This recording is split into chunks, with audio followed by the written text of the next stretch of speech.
জয় শ্রীকৃষ্ণ। যোগযুক্ত বিশুদ্ধাত্মা বিজিতাত্মা জিতেন্দ্রিয়া সর্বভূতাত্ম ভূতাত্মা কুর্বণ্যপি ন লিপ্যতে।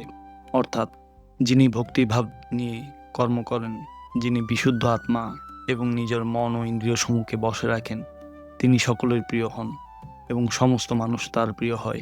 এমন ব্যক্তি কর্ম করেও কখনো কর্মে লিপ্ত হন না।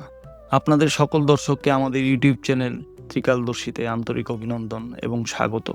আজকের উপস্থাপনায় আমরা কর্মগণের মাধ্যমে কর্ম সম্পর্কে তথ্য দেওয়ার চেষ্টা করছি। বাস্তবে আমরা যা কিছু ভেবেছি, বলেছি এবং করেছি বা যার কারণ হয়েছি, সেটাই তো কর্ম। অর্থাৎ আমাদের ঘুমানো, উঠা, চলা, কথা বলা, খাওয়া এবং যে কোনো কিছু করাই এই কর্মের অন্তর্গত। শরীর, কথা এবং মন দিয়ে করা যে কোনো ক্রিয়াই কর্ম।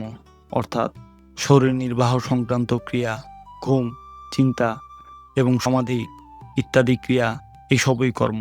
কোনো মানুষই কোনো অবস্থাতেই ক্ষণকালের জন্য কর্ম না করে থাকতে পারে না, কারণ প্রতি মুহূর্তে মানুষ মন, শরীর ও কথা দিয়ে কিছু না কিছু করতে থাকে। অতএব মানুষ তার জীবনে যা কিছু কার্য বা ক্রিয়া করে সেই সমস্তই কর্ম। মানুষ তার শরীর, মন এবং বচন দিয়ে চারভাবে কর্ম করে। প্রথমটি হলো চিন্তাভাবনার মাধ্যমে, অর্থাৎ কোনো বস্তু বা প্রাণী সম্পর্কে কিছু ভাবা বা বিচার করা। দ্বিতীয়টি হলো শব্দের মাধ্যমে, অর্থাৎ কাউকে নিজের বচন দ্বারা কিছু বলা বা জানানো। এবং তৃতীয়টি হলো ক্রিয়ার মাধ্যমে, যা আমরা নিজে করি, যেমন আসক্তিযুক্ত কর্ম, কর্তব্যকর্ম, শুভ অশুভ কর্ম ইত্যাদি। চতুর্থটি হলো ক্রিয়ার মাধ্যমে, যা আমাদের নির্দেশে অন্যরা করে। নিজের উদ্ধারের জন্য কর্মসংগ্রহ অর্থাৎ কর্ম সঞ্চয় কীভাবে হয়, এই প্রসঙ্গে অনেক কথা বলা হয়েছে। অতএব কর্তা, করণ এবং ক্রিয়া এই তিন প্রকারের কর্মই সংগ্রহ হয়েছে। প্রথমটি হলো ক্রিয়া, দেখা, শোনা, বোঝা, স্মরণ করা, খাওয়া, পান করা ইত্যাদিকে ক্রিয়া বলে।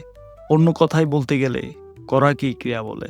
দ্বিতীয়টি হলো কর্তা, উক্ত সমস্ত ক্রিয়া যিনি সম্পাদন করেন তাকে কর্তা বলে। অন্য কথায় বলতে গেলে যিনি কর্ম করেন তাকেই কর্তা বলে। আর তৃতীয়টি হলো কারণ, যে মন, বুদ্ধি এবং ইন্দ্রিয়ের দ্বারা উপরোক্ত সমস্ত ক্রিয়া করা হয় তাকে কারণ বলে। অন্য কথায় বলতে গেলে যেসব উপায়ের দ্বারা কর্ম করা হয় তাকেই করণ বলে। এভাবে এই তিনটি সংযোগে কর্মের সংগ্রহ হয়।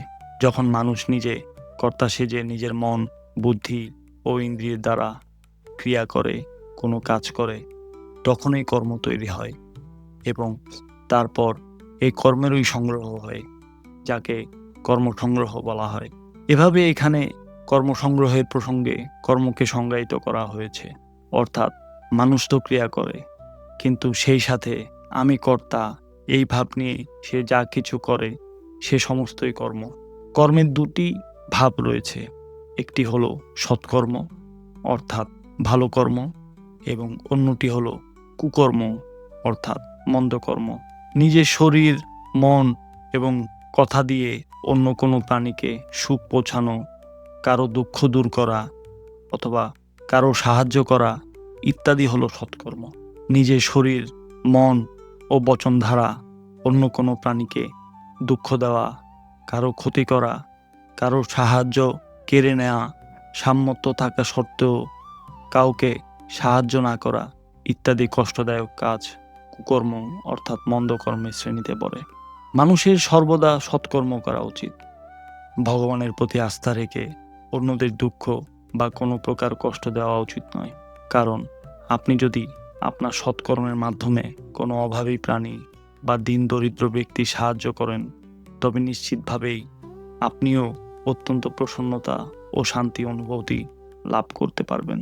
তো এই ছিল কর্মজ্ঞানের মাধ্যমে কর্ম সম্পর্কে একটি ছোট তথ্য। আমরা আশা করি যে আপনাদের এই তথ্যটি ভালো লেগেছে।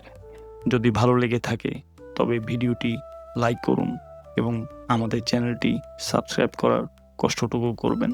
আপনি যদি আমাদের চ্যানেল আগে থেকেই সাবস্ক্রাইব করে রাখেন তবে এর জন্য আমরা গভীর থেকে আপনাকে কোটি কোটি ধন্যবাদ জানাই। আরও একবার আপনাকে অনেক অনেক ধন্যবাদ। জয় শ্রীকৃষ্ণ।